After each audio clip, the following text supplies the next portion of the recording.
नमस्कार, मैं हूँ Rakesh Tripathi. News diary channel में आपका स्वागत है। इजराइल वीएस फिलिस्तीन की लड़ाई में इंडिया किधर? आखिर इस समय सब यही सोचते होंगे कि इंडिया भारत किधर है। तो इसको लेकर आज मैं चर्चा लेकर आपके बीच में आया हूँ। इजराइल और फिलिस्तीन की लड़ाई में अभी तक 5,000 लोग की मौत हुई है। अकेले गाजा में 3785 लोगों की और 1500 बच्चों की, मासूम बच्चों की मौत हुई है और 120 बुजुर्गों की मौत हुई है। 13,000 लोग घायल हैं। हमास ने 5,000 रॉकेट दागे थे जब इस युद्ध की शुरुआत हुई थी।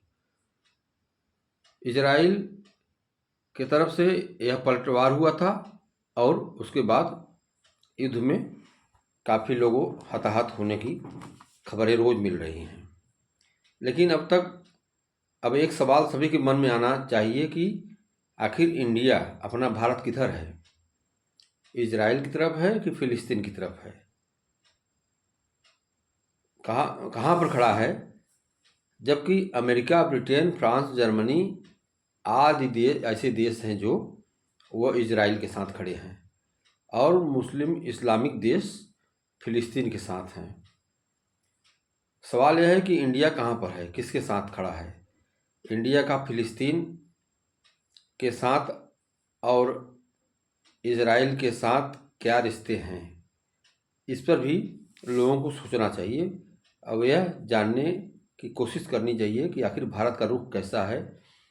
जब रूस और यूक्रेन की लड़ाई हो रहा था तो वह भारत दोनों तरफ, किसी एक तरफ नहीं था, दोनों के बीच में समझौता मध्यस्थता कर रहा था।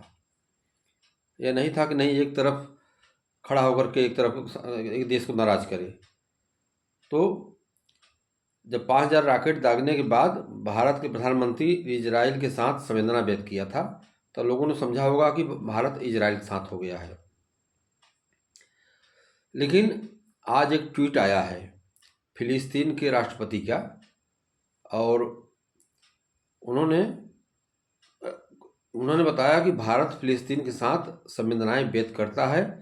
भारत यह भी कहा है कि हर तरह की मदद सहयोग के लिए हम साथ खड़े हैं। आपके यहाँ जो जान माल का नुकसान हुआ है उसके लिए हम संवेदना व्यक्त करते हैं और अपना संवेदना भारत फिलिस्तीन के साथ भी व्यक्त किया। इजराइल और फिलिस्तीन के बीच ज़मीन के टुकड़े को लेकर लड़ाई चल रही है।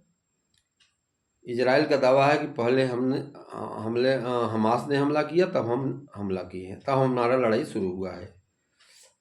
लेकिन इसके लिए हमको इतिहास में थोड़ा पीछे जाना पड़ेगा। जहाँ तक मुझे मालूम है कि 1974 में पीएलओ फिलिस्तीन लिबरेशन आर्मी का गठन फिलिस्तीन में किया गया था, जिसका सबसे पहले समर्थन भारत ने किया था। भारत देश ने सबसे पहले मान्यता दी थी और 1969 से 2004 तक यासिर अराफात उस पीएलओ के चेयरपर्सन रहे। उसमें इंदिरा गांधी भारत की प्रधानमंत्री थी और इंदिरा गांधी यासिर अराफात को अपने भाई की तरह मानती थी और यासिर अराफात इंदिरा गांधी को बड़ी बहन की तरह मानते थे। जब इंदिरा गांधी की जब हत्या हुई थी 1984 में, तो यासिर अराफात बहुत रोए थे। यहाँ पर आए भी थे भारत में, उनके कार्यक्रम अंतिम संस्कार में शामिल हुए थे और बहुत रोए थे। उनका इतना सम्मान करते थे इंदिरा गांधी का यासिर अराफात, और यासिर अराफात को भी सम्मान, बहुत इज्जत मिलता था अपने देश से। शुरुआत में इजराइल चाहता था कि हमास जैसे कट्टरपंथी जो जो वहीं अलग हुआ है, इजराइल जब उससे अलग हुआ फिलिस्तीन से, तो उसको अलग देश मानता हो, तो वह फिलिस्तीन में अशांति फैलाने के लिए चाहता था कि हमास जैसा कोई कट्टरपंथी संगठन वहाँ खड़ा हो। इसलिए वहाँ का पीएलओ कमज़ोर होता गया और कट्टरपंथी ताकतें वहाँ बढ़ती गई और उसके बाद फिलिस्तीन की तरफ भारत का झुकाव कम हुआ। उसके बाद 74 के बाद जब हमास का उदय हुआ तो हमास फिलिस्तीन की तरफ से हो गया, तब फिलिस्तीन की तरफ से थोड़ा सा भारत का रुख इजराइल की तरफ घूमा, लेकिन इसका झुकाव कम हुआ। साल 1988 में भारत ने राष्ट्र के रूप में मान्यता दिया था। इसका सबसे पहले मान्यता भारत ने दिया था। फिलिस्तीन की तरफ भारत का झुकाव कम हुआ और इजराइल को मान्यता दे दिया। भारत ने राष्ट्र के रूप में मान्यता दे दिया था और ज़बरदस्त समर्थन किया था। लेकिन 2017 में भारत प्रधानमंत्री नरेंद्र मोदी ऐसे पहले प्रधानमंत्री थे जो कि इजराइल की यात्रा किए थे। नहीं, आज तक भारत का कोई प्रधानमंत्री इजराइल नहीं गया था। उन्होंने 2017 में इजराइल गए और इजराइल जाते समय वह बगल में फिलिस्तीन नहीं गए थे उस समय। वहाँ से आने के बाद कुछ दूसरे साल 2018 में फिलिस्तीन भी गए और भारत ने अपना एक ऑफिस खोला था गाज़ा में, जिसको बाद में हटा करके रामल्ला में कर दिया अपना ऑफिस। तो भारत तटस्थ है, गुण और दोष के आधार पर भारत खड़ा है और किसी देश के साथ समर्थन नहीं करता। लड़ाई हो रही है तो किसी देश के साथ खड़ा हो जाए। भारत का यह विदेश नहीं रही है।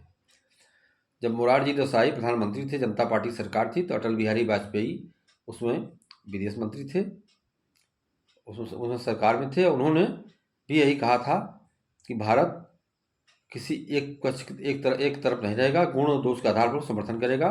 उस समय भारत ने इजराइल को अरब से ज़मीन छोड़ने के लिए भी कहा था।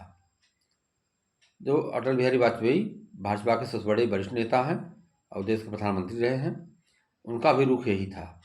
और फिलिस्तीन के राष्ट्रपति ने जो ट्वीट कर बताया कि भारत ने संवेदना व्यक्त किया, जो वहाँ 500 बच्चे मारे गए अस्पताल में, उसके लिए भारत ने संवेदना व्यक्त किया। उन्होंने आभार जताया फिलिस्तीन भारत का। तो भारत का विदेश नीति यही है, भारत किसी एक साथ नहीं है। गुण और दोष के आधार पर भारत हर समय रहता है। जिसका जितना दोष होता है उसको उस तरफ से समझाता है, समझौता कराता है। आपको क्या लगता है, भारत की मौजूदा सरकार किसके साथ है, किसकी तरफ झुकाव है भारत का? यह आप कमेंट में करके बताएंगे हमें। और अब चैनल को देखते रहें, न्यूज़ डायरी चैनल को। खबर आप पास निरंतर पहुंचती रहेगी।